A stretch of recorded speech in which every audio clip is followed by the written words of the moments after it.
So we're gonna look at Bitcoin first, then we'll look at Ethereum. I'm gonna do my best to not cough all over the microphone or sneeze or blow my nose, but I am feeling quite sick, so just keep that in mind. Let's get into the business here. So our last stream was right here, the day that the dump started. In the last live stream, or actually it was on the 19th, sorry, so it was the day before the dump. So in our last live stream, we just talked about some potential areas where this could bounce, and ultimately this being our secondary target if none of those areas held. We were watching this range. We ended up catching along on both Ethereum and Bitcoin from down here into the range high, right? So we had predicted this move, right? The low, some sort of retracement, and then potentially a lower high and another leg down.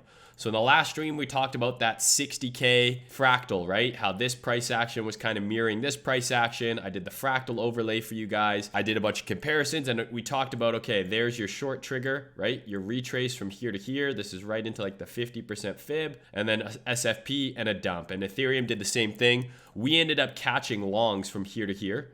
Unfortunately, I did not short up here, but both Ethereum and Bitcoin gave kind of good short triggers actually on the underside of the range. So Ethereum gave a very clear short trigger on the underside of the range. We'll go over that when we cover Ethereum. But Bitcoin, we talked about this being a potential area of a bounce, right? This 12-hour order block. And what you can see is it actually became a breaker block. So initially, this would be a bullish order block. The first attempt here, I said, I want to see bullishness on the 1 hour to step in. That's what I wanted to see. So if you go watch even just the condensed stream from last week, we talked about this 12-hour block saying, okay, we've broken above the range. First, we're consolidating here. But I said, if we break into the range here, I want to see this area hold and I want to see bullishness. The EQ confluent with this 12-hour block, I want to see bullishness form. We did not get that. But what did happen is when the block got nuked through, this underside test is actually a sell with your stop here. So you actually could have shorted this underside test and you could still be holding it right now for a potential another leg lower if that's what we're gonna get, or maybe you would have closed it here. The way that these order blocks work is very much, or the way that I use them at least, is very much similar to SR. The concept in ICT terminology is a breaker block. In supply and demand speak, it would be like ignored demand or ignored supply. Okay, we have our demand, price trends, then we have our other demand here, right? In supply and demand speak or ICT speak, right? These are bullish order blocks or demand zones. When price trades back and it's in an uptrend, when it trades back into a demand zone, your first expectation is that that is going to give you the reaction you want for continuation of the trend, right? Demand is going to lead to buying, which is going to lead to another leg up. However, there's a concept that ICT uses called breakers. Some people call it ignored supply or demand. You can call it whatever the fuck you want. It's effectively like an SR flip. So if you see a demand zone here like this, if it gets nuked through, you can actually sell the underside. And then this becomes a reversal setup, right? With your short there, stop here, right? Boom. And that's exactly what you see here. So just like support and resistance, right? So if we're trending here, and this is support, right? And then it does this, the under test is a sell, right? Support becomes resistance, resistance becomes support, blah, blah, blah. You can do the same shit with these order blocks here. So when this 12-hour block got nuked, you actually can use the underside as a sell. Stop there, right? Maybe target was here, I don't know. But it works like SR, at least how I do it. So that is something that you guys can pay attention to. If you see order blocks get nuked, realize that they can work like SR. Here's another perfect example, right? Initial bounce, nuked, look at the underside, rejection. So you can use these order blocks like SR as well, where we're in an uptrend, right? You want to buy the bullish order block, but if the order block gets nuked, you can actually sell the bearish retest. But anyways, we were looking for this to hold. It didn't. And then I basically was looking for shorts into 40K and about 2,800 on Ethereum. I was posting in Discord and on Twitter, right? I said, if this doesn't, and we talked about the scenario. I said, if this doesn't hold, right, we're looking to short into 40. And same with Ethereum. I said, if that retest doesn't hold, we're looking to short into 2728. So both of those targets came through. And so if you're looking at where we're at now, another thing I posted on Twitter was this. This was right after the stream. When we were trading right up here, I said, how about we come down to this 3-day block, which we've talked about in previous streams, and then see our next leg up for the macro. So that's kind of what we're banking on right now, is we're hoping that this is a low break in market structure and this is a higher high. That is the bull thesis. That's what I see as the bull thesis right now. You know, obviously if we come down and then we fucking go up, that could be considered bullish. But I just mean from where we are right now, not to trade any lower, this 3-day order block and this effectively kind of like SR level, right? Resistance, resistance, support, support. This is where we want to see the higher low form, I think, if we're super bullish going into Q4. Historically, Bitcoin has generally been red in September. We've got some fundamental catalysts coming up in Q4, potentially for Bitcoin. There's going to be rulings on several Bitcoin ETFs. Are those going to go through? Are they not going to go through? We've got Gary Gensler potentially can come out with some pretty bearish fundamental, news for crypto by maybe going after Coinbase or going after, another exchange or something like that, or just announcing, more strict regulations in the US. We just had China ban Bitcoin for the bazillionth time. So there's a lot of stuff happening right now. What I would like to see is hopefully this week, nothing, bearish fundamentally coming out for Bitcoin, us holding this 3-day area and then continuing to put in some bullish price action, having a bullish Q4. That's my ideal situation. So I posted this chart on Twitter when we were here. I said down here and then up. I didn't mean to draw that low. We've come down, we've had a nice bounce off the area, but now I want to see this area hold. I don't really want to see Bitcoin start trading below this block, because if we trade below this block, I have a feeling we probably trade below this low. If we trade below this block, or at least to this low.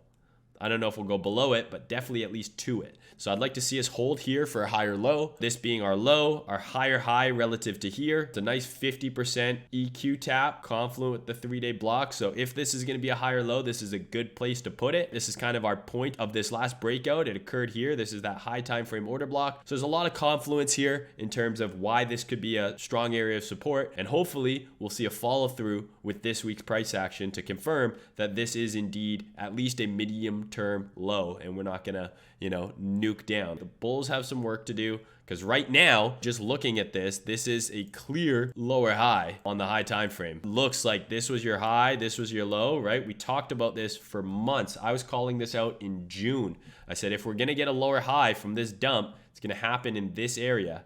And we came right into the 6.2 and boom. I really want to see us trade above the 7.9 if we're going to go to 100K or something like that, or 80K or 90K. We got to get above 57. That's a long way away. So the first step is this becoming a higher low, right? And then we got to crack this high here. So we'll see. Still too early to tell. So macro thoughts are there, right? We expected this pullback into here. Hopefully you guys loaded up on some Bitcoin. I got a couple of bids filled here on spot. I closed my leverage longs the other day already once we kind of had that pretty harsh rejection. But I got some spot bids filled here around 40, and I'm hoping that we trade at least up into here, and then we'll see. I'll just talk macro here for one more second. Higher low, we're hoping this holds 50 key SR, 3-day order block. There's your confluence. There's the initial reaction we want to see. I want to see this hold, and I eventually want to see him move higher. And I'll draw a little moon here. To the moon. That's kind of my macro thoughts for now. Ultimately, if we lose this 3-day order block, I have a feeling we trade down to here. We lose this, down to here, which I don't really want to see. So looking in it a little bit more intraday, we talked about this short here in the last stream as well. So when we had this initial dump, we talked about this fractal, right? From here to here, there's your pullback, right? Which is a fractal of this move here, right? Here to here, there's your pullback, SFP, bada bing, bada boom. Absolute nukage. Same thing here, right? So we talked about, hey, you have to realize as much as this move was nice, we've now shifted market structure on the H12 to the downside. When we broke this low, market structure on the 12 hours shifted bearish. So the next pump was one that we would look to have a lower high and look to short. And so we got that SFP here right at the 50, I think. Yeah, right above the 50. SFP, there's your dump. So market structure here on the 12 hour is bearish, and it remains bearish. However, we're coming into that 3-day area of support, right? So we made another lower low and a lower high on the H12. So now if we're looking at the H12, the range that we're trading in is here to here. So this is your 12-hour range, and it's a bearish range. And so what we're looking for now is potential rejection. Right? And then we could maybe trade lower into here, and then we could go up. I don't know. Still too early to tell. But this order block here on a first test, I'm looking for weakness because the market structure on the H12 is bearish. So I want to see price effectively come up here. And then if it shows me weakness, right? I want to get short back into here because the range on the H12 is bearish. Just like this range was bearish, we came up, sold out. This range is bearish. So if we come up and sold off, right, it's going to be just continuation of the trend. That's what I'm watching for on the bear side, is a move up into here, maybe a run above this high, and then a short back into the lows here. That would be the bearish setup I'm watching for this week. A retracement into the order block that caused the break in market structure, and then a sell back down. Looking at the hourly, we've also got this. So this is a fractal of what I just showed you on the H12. Here's your hourly range, bearish. Here's your pullback, and it came just shy of the order block, but it put in a nice SFP here, right? So I mean, this could do this right now. Your stop up there. You could take that if you wanted. I'm not personally interested. I'd rather see if it comes up into here. So the bullish trigger here, which would be counter trend, would be a reclaim of the EQ, would be a long into the range high. So if we're able to get above the EQ here, because we are seeing absorption here, right? If I just take off everything, we are seeing some signs of absorption, right? We have our long lower wicks here. That's a big lower wick. Another nice little wick, another nice couple wicks, long lower wick. So this is looking like it might want to be a little swing low. If that's the case, we could get a long trigger this week. And for me, that would be a reclaim of this. A reclaim of the EQ, which is at about 44,250 approximately. I would look to long that into about 48 to 49K. And then again, if we get weakness here, I'm getting out of longs and I'm looking to short. If we reclaim the range high, I'm adding back to long. So if I took off 1/3 of my long here, and then we did this, I'm adding back that size. Or if I'm not long at all, if we get above here, I'm longing it. Because if we get above here, I'm pretty sure we at least go for that high and then, significantly higher. So we're in a support now. I'm not interested in shorting right here personally, because this is a high time frame area that I want to see a bounce form in. Could that little short play out on the 1 hour? Absolutely, right? We could do this and then fuck around and then go up. I don't know, but reclaim here, I'm looking to long it to here. And then up in this area, which is that 12-hour order block, if we see any sort of weakness, something like this, that would be a short trigger for me to sell this thing back down. We are into that 3-day area of demand. So if we're bullish, this is where we want to see it hold. I want to see it hold here and I want to see it push up. We'll definitely come in here and then maybe we get some resistance here and a pullback. But this is definitely the area that we want this higher low to form. It just has a ton of confluence in terms of TA, and then the timing going into October with all the fundamental news and all that shit, the China ban, shakeout, whatever you want to fucking call it. If it lines up and this becomes that higher low and a bunch of people just sold into the bottom right before all this bullish shit comes out fundamentally, this is a very good technical place for the low to be. No trade for me currently, right now, waiting. Get above here, I'll take a long into here. Get above here, we go way higher. When we come up to here, I will look for weakness to short if it comes. Okay, let's look at Ethereum. So Ethereum from the macro looks way, way uglier than anything, right? Like this looks like a very, very, kind of ugly double top complacency shoulder. Like the monthly looks hideous. So we simply won't look at it because it looks so bad. But I'm still bullish on Ethereum, assuming that we can kind of hold the area that we are in now. Similar to Bitcoin, I want to see us hold this zone on ETH. On Ethereum, we had a very similar move, right? Where we formed our dump, we had a range, we pulled back, and then we sold off again. So it's almost identical to Bitcoin in terms of like the PA of the dump. I think it might have tagged the 0.62. It did. So there was your break in market structure, pull back right into the 0.62, nuke it. It didn't come as high as we wanted. So what I was looking for on ETH was for this gap to get filled, which it did. But I was hoping, just like on Bitcoin, that it'd come a little higher, like up into here, for us to short. So I didn't manage to get a short in on Ethereum up there. However, I did short Ethereum on the underside of this, and I posted a clip of the stream where we talked about this last week, right? Where Ethereum last week, Bitcoin was trading up here in its range. Ethereum was trading all the way down here already. But we were into the range lows, and I said, okay, into the range lows, I don't want to short, but if we lose the range low, I'm targeting here, and you could sell a move on a retest of the range low into 2800. So even if you miss this, it gave you a perfect pullback and then a sell right into that 2800 area. I posted that setup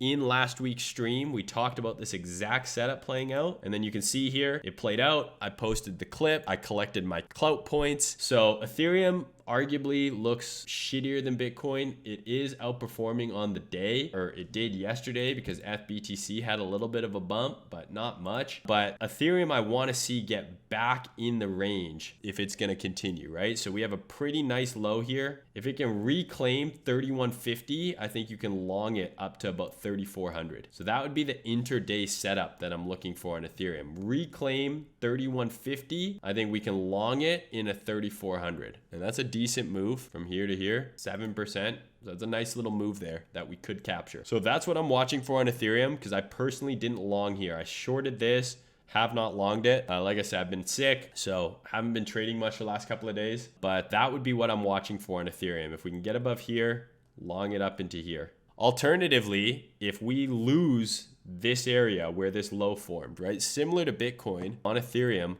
we really don't want to see it go much lower than it has, right? We have this kind of previous range high here, just like on Bitcoin. I don't really want to see it get below here. Can it go a little lower? Sure. The lowest I would want to see this thing go before going up is like here. So maybe Bitcoin gets one more stab down to 37K, which is still within that 3-day order block.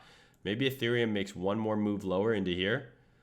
But ultimately, I want either this or like, as low as here, right? So this would be that, bearish order block here. We nuke through it. So if we come back to this, it could become support, right? I'd want it go no lower than this though, right into the 6.2. So 24 to 2600. It's about as low as I'd want to see Ethereum go before going higher. I do think a retest of 3400, which is this bearish order block here, is very likely. Even if we are going to go down further, I think we'd do that rather than just turn over from right here. We could, but I would like to see potentially a move up to here, 3,400. And then if it's going to move down, sure. And then boom. Or obviously, if this is the low, get up to 3,400, pull back, put in a higher low.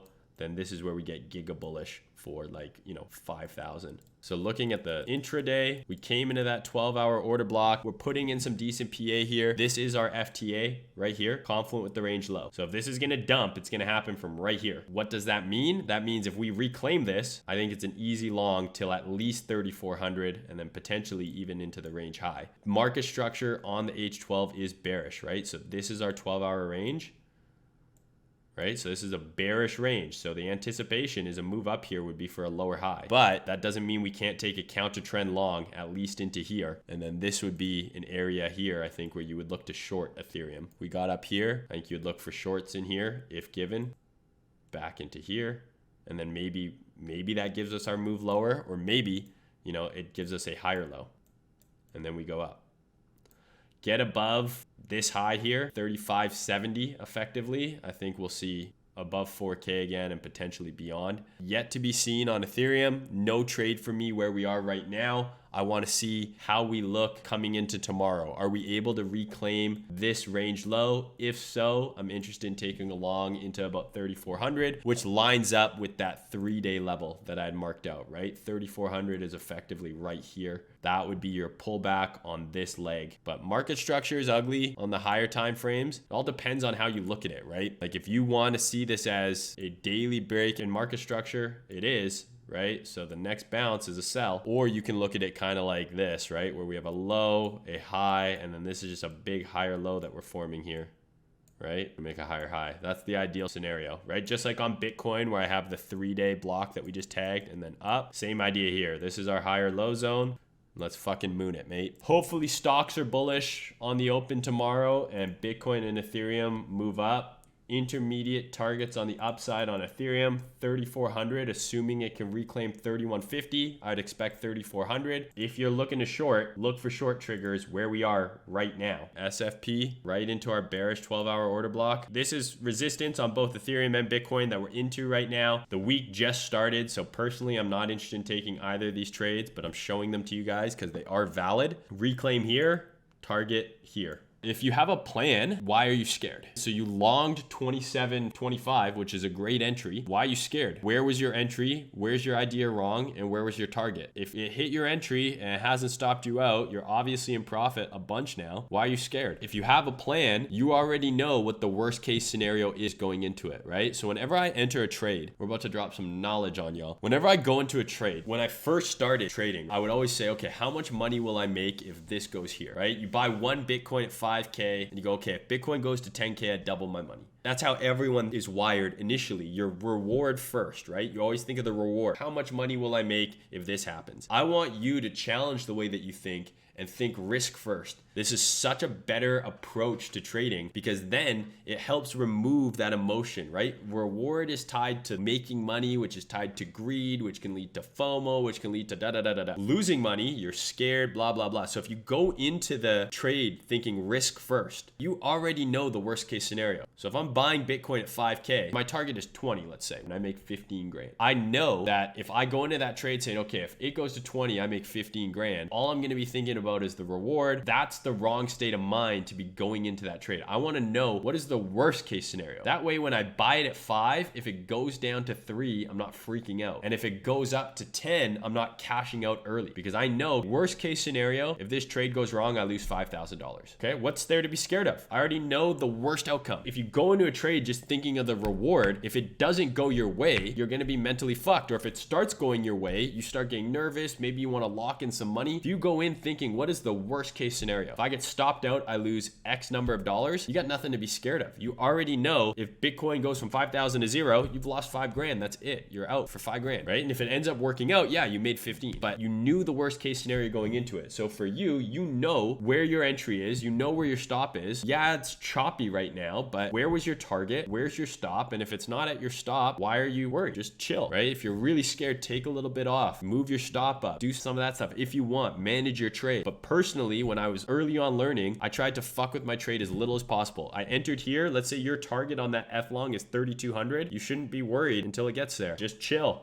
Everything's going according to plan until you either hit TP or stop out. So start thinking that way, and it might help you manage some of those emotions a little bit, right? Is think risk first. Whenever I enter a trade, I always go, how much money am I going to lose if this is wrong? Now I got no fear. And if that amount of money that I'm going to lose is more than I want to lose, I'm risking too much. If I go, okay, I get stopped out here, I lose 20 grand. If I don't want to lose 20 grand on this trade, I'm risking too much. So dial back that risk, right? The bull run arguably could already be over. But the problem with that type of logic is, let's say you say, okay, if we go below here, the bull run is over. Well, it's like, okay, well, we already went from 60 to 30 and now you're saying the bull run is over? It's 50% down off the high already. The problem with that confirmation bias, when was the bull run over here? Was it over here? Or was it over when we broke this low? Because when we broke the 6K floor finally, and people realized this is making just lower lows and lower highs, we only went down another 50% before we bottomed. It's kind of a silly question. When is the bull run over? Who fucking knows and who really fucking cares? Just have a plan and trade shit level to level and understand that if we lose this area, there's a chance that we see, a 20% decline in price. Are you ready to hold through that? If we lose this area, we might see another 30% decline in price. Are you ready to hold through that, or do you have a plan? If you bought spot here and then we break down here, are you going to hold that spot all the way down?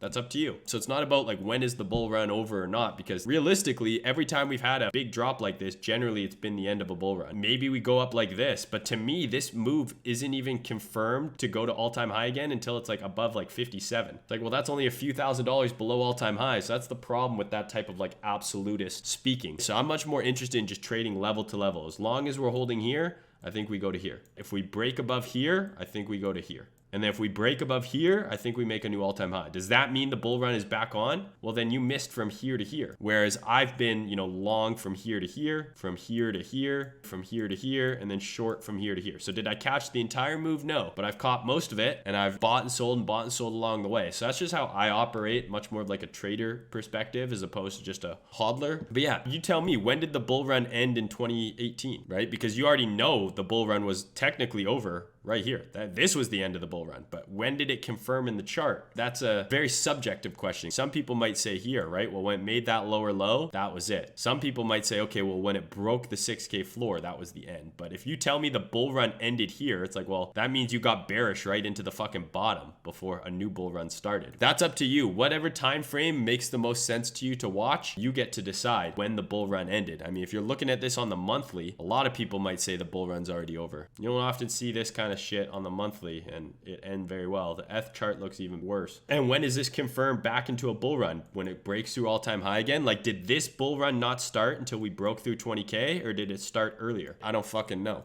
That's a hard question to answer is what I'm saying. So I see a lot of people talking about this, and I think it's funny because we charted this, I think, last stream, and I nailed it. Right off the bat, looking at the 12-hour, I would want to see a retest of this to get long, about 12 bucks. Yeah, we crushed this one. We were trading up here on the last stream, September 19th. Okay, we were trading here, and everyone was asking me what's going on with this chart. Everyone's talking about it. No idea what this coin does. No idea what it is. Doesn't really matter. People are like, oh, you don't know what DYDX is? I was like, here, listen, I don't give a fuck. But if it hits $12, it's a buy.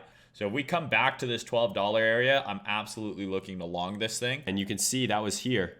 Go watch last stream. We were right here. I talked about this order block here, right? We had our previous resistance SR flip, and then we also had our order block form here. The 12-hour chart, the most clear level of SR, that's the most obvious, is this one. Resistance, resistance, resistance, broke through. What do we have there? We have a bullish 12-hour order block right there. And yeah, wick through a couple of times, but you know, even just buying at that $12 area was money. And we have had a huge move off that level. From that to where we are now, 60%. So we called this last stream. Go watch last stream. I talked about this exact setup playing out, and it did perfectly. So if it breaks below this low, I think you probably get something like this.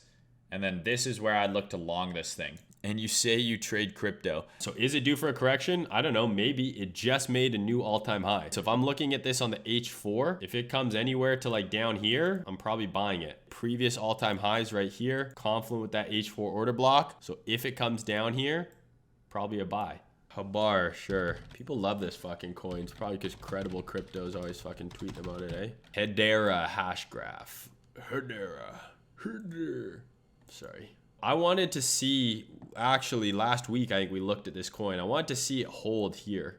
You know, so I don't necessarily love that it broke below this, because this is kind of your all-time high retest, right? And it broke below. You can see it's rejecting off the underside of this now. I don't love that. I much would have rather it held there. I think if it comes down into here, though, I'd be a buyer. So 23 to 28 cents, I think I'd be a buyer if it gives. Or on a reclaim of this block, right? So either here or on a reclaim of this. So this is 35 to 38 or a little bit lower. That would be the areas of interest for me for HBAR. Let's look at FTM. I know that one was moving. Looks very similar to Hedera here. New all-time high, obviously. Pretty clean retest there, wouldn't you say? All-time high retest. Very nice bounce. Came right into that daily order block as well. So there's your daily bullish order block that caused the break in market structure. There's your significant SR, previous all-time high. Very nice fucking bounce. We're coming into resistance here. If this thing is going to bounce, right, you want to see it hold $1. I don't want to see it go below that previous all-time high. Maybe it comes and gives us a double bottom, triple bottom, whatever, but I'd want to see it hold $1 for continuation to the upside. XTZ, por favor. Yeah, I don't know. Chart's ugly. Here's what I'd say. I'd say this is your range of interest. I think you're a buyer in the lower part of this range, like back into here if it comes. Yeah, this looks like a lower high here, but this is a break in market structure on the H12 here, right? So it made a lower low, but now it's made a higher high. So I would be looking for longs on this on a pullback. It is into some support right here. I don't love that wick, so I'd probably ignore it. You know, around $6 here, this order block, if it catches a bid, I think is a buy, or lower down into here around, you know, 525. I'd be looking to buy the dip on this one because it does look like this is higher low, higher high, higher low, and then this could just be a higher high coming here, right? H12 is bullish, so I would say long the dip into either this order block or down into here. Adam, please. You said please, so I will look. Yeah, we charted this, I think, last week. This is the exact same setup as FTM. Exact same. Previous all-time high, daily bullish order block, right, was the setup. Look at Adam. Exact same setup here. Previous all-time high, daily bullish order block, boom. Very strong reaction off there. Made a new all-time high. This was an SFP, I guess. You'd want to see it get above here for, you know, obviously much higher prices. But yeah, this is just kind of range bound for now between, you know, 32 and 45. It's just a big range. Want to see it clear above here, I think, before you get really excited. I would wait for it to get above this to long, or I'd wait for it to come back down to 32 and test this order block. 32 down to about 30. This guy says Adam BTC shows a long-term breakout. Good eye there, bro. Got a nice higher high that's formed here on the BTC chart. We are into resistance here, right? But this is a big breakout. This has basically been going sideways for years. First higher high in a long time. I would venture to say any sort of pullback into here, you want to see a bid get caught, you know, back into that previous high here. This looks good. Adam looks good. I like Monero for the privacy bros. So again, right, we have weekly bull block here, broke market structure, just barely. You want to be a bull here. I reckon Monero probably gets a bounce at least up into 256 and then ideally higher up towards 290. Assuming this low holds, that's what I'd be looking for. And we're getting some decent price action here on the H12. Low, high, looks like a higher low with a swing failure pattern, right? So this looks like, to me, here's your H12 setup right here. This looks to me like a decent long right now. You could enter this here, stop there. Target 1, probably here. Target 2, probably here. Assuming that SFP holds, you could have a looser stop as well. If you wanted, you could put your stop below here. That SFP looks like that should be the low. So this could be a decent little long right here. AVAX. So yeah, AVAX, I fucking crushed this one. I posted this on Twitter way back here. I said this thing's going to fucking at least 60. I'm still bullish on this thing, man. We're consolidating above the previous all-time high. I think we're going to like 90 on this thing. I think this is just getting started. Still bullish on AVAX on the high time frame. Looking at the 12-hour, just at a swing failure pattern, not quite, but this is what you want to see hold here, right? Assuming we hold this, long it for higher, you look on the lower time frame. What do we have here? Got a nice little breaker setup potentially forming here on the H1. Low, higher low, potentially starting to show some bullishness where you want to see it show bullishness. So within that 12-hour order block, we've got our H1 putting in a higher low here. So again, you could technically long this, you know, to a new all-time high from like right here. Personally, I would wait. Just not interested in taking a trade right now. Not mentally 100% there, but this looks like a decent long right now. H1 confluent with the H12, little breaker block, order block action, looks okay. Luna. I mean, what I see, what jumps out at me right away is this, like this kind of rejection that we're seeing here. This is what jumps out at me. Seems like a pretty clean rejection. If I had to guess, could we hold here? Sure. But this just jumps out at me as like a clear lower high. Maybe I'm wrong. Yeah, I don't really see a long where we are right now. I think above 40.50 you could long. So get above the 7.9. Otherwise, I think down here around 28 to 26 is where I'd buy the dip on Luna personally. We could go up from right here. I don't know, but I just don't see a clear setup for me personally. I'd want to see a reclaim of the 7.9 or a deeper pullback. I don't know about you guys, but time stopped working normally during COVID for me. Like my mind and just like what time is has completely been fucked. And the fact that in 3 months it's 2022 is tripping me the fuck out. I'm unwell. Can you please give insights on BTC? Have you been watching the fucking stream, bro? What the fuck do you think I've been doing? Mayne sick. Yes, I'm very sick. I do not have COVID though. What is COVID? Come on, dog. Well, why are you scared, bro? Why are you scared? Don't be scared. Don't be a bitch. If you're scared, go to church. I'm scared. I'm scared too. At what price would you think the bull run is over? I don't know, $0? I have no idea, bro. That's a stupid question. Love how dumb some of these questions are. There's no such thing as dumb questions, just dumb people. That's a hard question to answer is what I'm saying. It would be great if you could please teach us how to find our own setups. That's exactly what I do in all of these streams, bro. Obviously, you haven't been paying attention. Why you hate BitBoy? Why don't you hate BitBoy is a better question. I hate BitBoy with a passion. He's a paid shill. He doesn't actually know shit. He's been caught stealing content multiple times. He's leading sheep to the slaughter, man. I don't like that. I'm on here providing actionable alpha for y'all, and he's on here fucking shilling trash and getting paid heavily. I'm also fat phobic. This is a full service stream with a happy ending for me, not for you. Am I your dad? You wish. Your mom's house. I have no idea what that means, so I have no opinion on it. Instead of saying here, you could say numbers. Instead of leaving comments, you could fuck off. Mayne, you got COVID. No, I don't have COVID, guys. Would you box BitBoy for charity? Absolutely. Even though I'm sick, I still hate BitBoy. I hate him. And I've never met him, but I dislike, hate's a strong word. I dislike him strongly. What percentage of your net worth do you trade with? 100% on every single trade. Thank goodness it wasn't COVID. I was really worried. I started tripping myself out. I was like going around my house, like sniffing fucking hot sauce and pickles and shit to make sure I could still smell and taste shit. BitBoy's got way more alpha than Mayne. Ban this man immediately. Couple more altcoin requests, guys, and then I'm gonna fucking die. I'm like hyper, but I'm also dead. Oh, I look handsome now. Ugh, I feel like shit. You are the master of your own universe. There's a little tidbit of alpha for you. This is fucking annoying me. I forgot the Bybit logo. Oh, fuck. Sorry, Bybit overlords. Please don't fire me. Love you so much. Fuck you, BitBoy. I feel like shit. I'm gonna go bathe myself in fucking Vicks Vapo Rub.